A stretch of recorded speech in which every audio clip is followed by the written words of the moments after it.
আমাদের বাকি যেই 5 দফা দাবি ছিল সেটা মেনে নেওয়ার জন্য আমরা নতুন করে গতকালকে রাতের বেলায় সন্ধ্যার সময় আমরা 24 ঘন্টার আলটিমেটাম দিয়েছিলাম, কিন্তু আমাদের এই সরকারের পক্ষ থেকে আমাদের সাথে যোগাযোগ করা হয়েছে এবং আলাপ আলোচনার মাধ্যমে এই বিষয়টা সমাধান যাতে হয় সেজন্যই মূলত আজকে আমাদেরকে ডাকা হয়েছিল।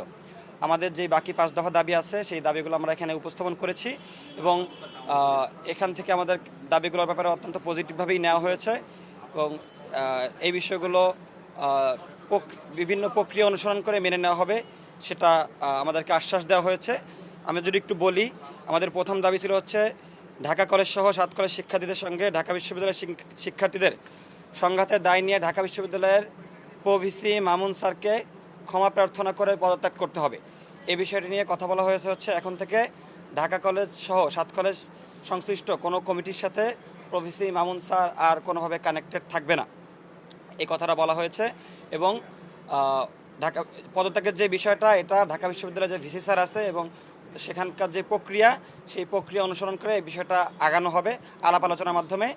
ওই দিন যে সকল শিক্ষার্থীরা জড়িত ছিল ওইখানে উপস্থিত ছিল তাদের সাথে আলাপ আলোচনার মাধ্যমে এই বিষয়টা আগানো হবে।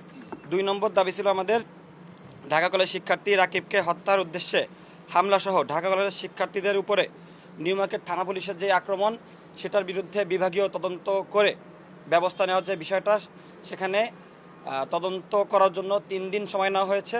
এই 3 দিনের মধ্যে যারা জড়িত তাদের বিরুদ্ধে কঠোর ব্যবস্থা নেবে বলে আমাদেরকে বলা হয়েছে। আমাদের 3 নম্বর দাবি যে ছিল ওই দিন আমাদের নারী শিক্ষার্থীদেরকে নিয়ে যে কুরুচিপূর্ণ মন্তব্য করা হয়েছিল এবং ঢাকা বিশ্ববিদ্যালয়ে তারা যে আগে আমাদের উপরে শান্তিপূর্ণ কর্মসূচিতে আক্রমণ করেছিল যেন ক্ষমা চাওয়া সহ বাকি যে বিষয়টা সেটাও আমরা যখন ঢাকা বিশ্ববিদ্যালয়ের ভিসি স্যারের সাথে বসবো সে বিষয়টা সেখানে সমাধান করা হবে এবং এ বিষয়ে এখান থেকে সর্বোচ্চ সহযোগিতার আশ্বাস আমাদেরকে দেওয়া হয়েছে। চতুর্থ যে দাবিটা আমাদের অধিভুক্তি বাতিল, এটা গতকালকে হয়ে গিয়েছে, এটা নিয়ে আমরা কিছু বলতে চাচ্ছি না। আমাদের পঞ্চম যেই দাবিটা ছিল যে এই সামগ্রিক বিষয়টা মিটমাট করার জন্য শিক্ষার্থী উপদেষ্টা নাহিদ ইসলাম সহ যাদের সাথে বসার যে বিষয়টা সেটা আজকেই বসা হলো, এটাও মেনে নেওয়া হয়েছে। ষষ্ঠ যে দাবিটা ঢাকা বিশ্ববিদ্যালয় সংশ্লিষ্ট এরিয়ায় ঢাকা বিশ্ববিদ্যালয়ের বাহিরে যে সাধারণ শিক্ষার্থীরা আছে এবং সাধারণ জনমানুষ আছে তাদেরকে যে এতদিন ঢুকতে দেওয়া হইতো না, এই বিষয়টা আমরা বলেছিলাম যে এখন থেকে সিটি কর্পোরেশনের রাস্তা সবার জন্য উন্মুক্ত করে দেওয়া হবে। আমাদেরকে জানানো হয়েছে যে এটা ইতিমধ্যে সবার জন্য উন্মুক্ত করে দেওয়া হয়েছে। মোটামুটি আমাদের সব দাবিগুলোর বিষয়ে অত্যন্ত পজিটিভ এবং যেগুলো তাৎক্ষণিক মানে পূরণ করা সেগুলো পূরণ করা হয়েছে।